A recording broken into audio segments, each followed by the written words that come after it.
English shorthand dictation at 100 words per minute. Ready, start. In discussing the demands for grants of the Finance Ministry, we have got to see to what extent the administration of this particular ministry has led to the development of our national wealth and the securing of the welfare which our state claims to have in view. Madam, we must try to analyze very carefully the working of this particular ministry because it is not merely a department of the government, so to say, but it is the nerve center of the administration of the country. I would like first to refer to the role of foreign capital because in determining the manner in which the permission of capital issues has been granted by the particular administration, we should keep in our mind to what extent the interests of our nation have been served. I fully endorse the statement which the previous speaker has made so far as repatriation of the investments made by foreigners and of profits are concerned. We have dealt with this topic quite a number of times and I do not want to reiterate anything apart from only supporting what the honorable member who just now spoke said.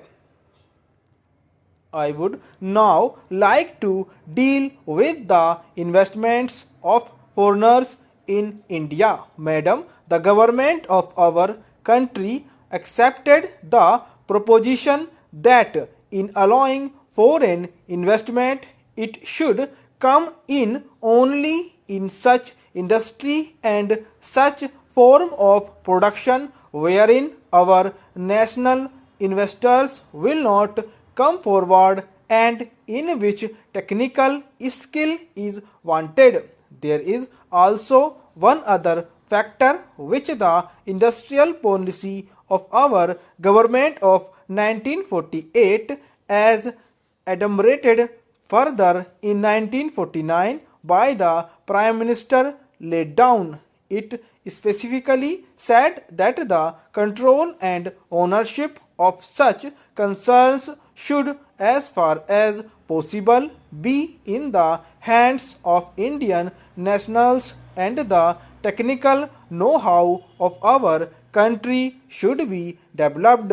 I would like to emphasize the figures that have been put forward for the last few years from 1947 till the end of 1952 or the early part of 1952. It has been reported that rupees 19 crores of foreign capital have been allowed to be invested in our country. Of that, practically more than rupees 6 crores have been allowed to be invested in managing agency and trading enterprises in our country.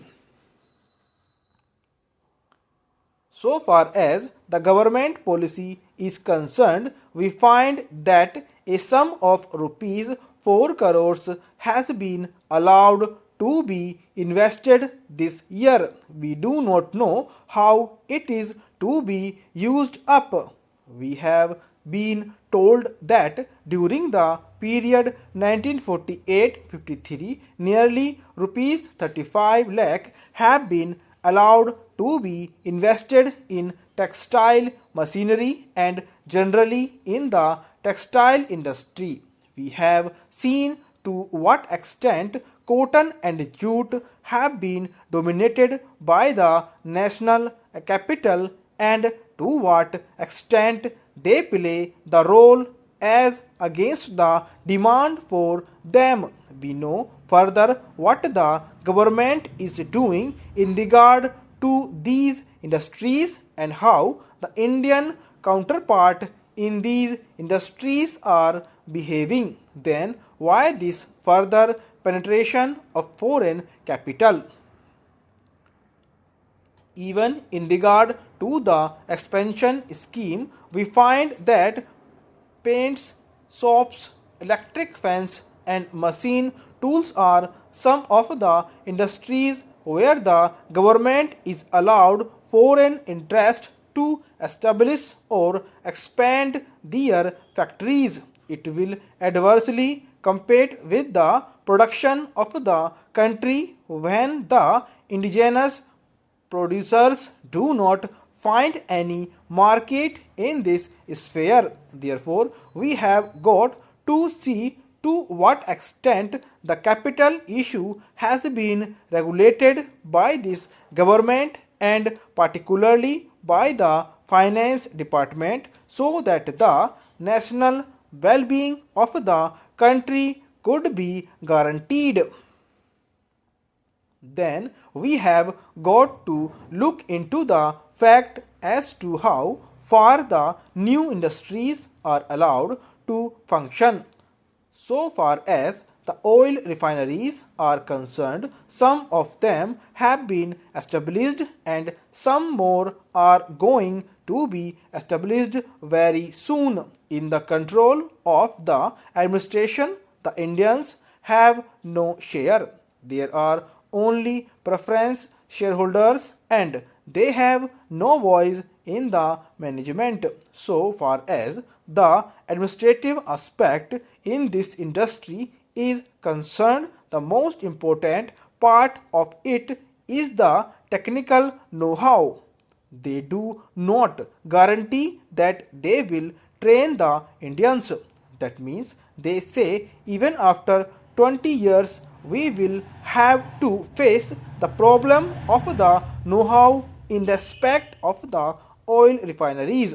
I do not know why the government are showing softness to foreigners in this matter.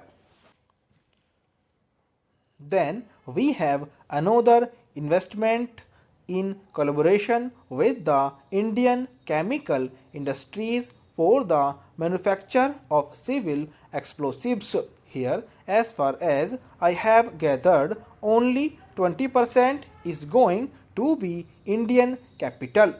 The majority of the shares will remain with the Indian chemical industries. Nobody else has been allowed to make any investment.